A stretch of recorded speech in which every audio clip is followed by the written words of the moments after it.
Aujourd'hui, il est difficile de se représenter Noël sans l'arbre de Noël, le sapin de Noël qui trône au milieu de la place Kléber et qui l'illumine comme à l'intérieur de nos salons et ravit petits et grands.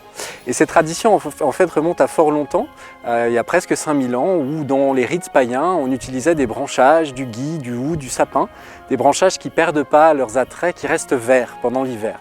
Et en fait, l'utilisation de ces branches que l'on mettait dans nos foyers nous permettait de porter chance pour la nouvelle année qui commence, pour ce nouveau cycle cosmique quelque part, et pour signifier l'abondance, la fertilité pour la nouvelle année qui commence.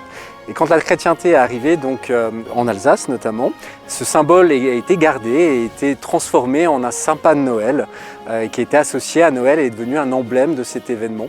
Et la première mention en fait état à Strasbourg dans les archives et date de 1492. On fait état de l'achat de 9 sapins pour accompagner 9 paroisses pour la nouvelle année. Donc on a décoré ces arbres, notamment de symboles religieux, des hosties non sacrées par exemple, qui sont devenus des fameux brédeleux, des petites friandises, et où on a suspendu l'arbre dans le salon pour pas que les souris viennent grignoter ces friandises.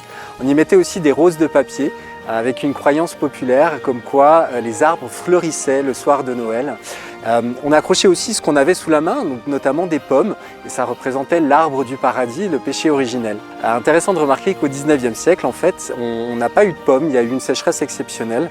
On n'avait ni noix ni pommes pour décorer nos arbres, et donc la créativité des verriers de Meisenthal ont proposé une pomme soufflée, qui est devenue une boule en verre soufflé, et qui a été jugée du meilleur effet. On sait aujourd'hui qu'elle est restée, puisqu'on la trouve sur tous les sapins de Noël de France et au-delà. Donc c'est sûr qu'à partir de ce berceau, assez alsacien et local, la tradition a essaimé, notamment avec la guerre de 1870 qui a créé 130 000 exilés alsaciens qui ont emmené avec eux en France et au-delà cette tradition de l'arbre de Noël, et si bien qu'un dicton a même dit « Là où est une famille alsacienne, là est un arbre de Noël ».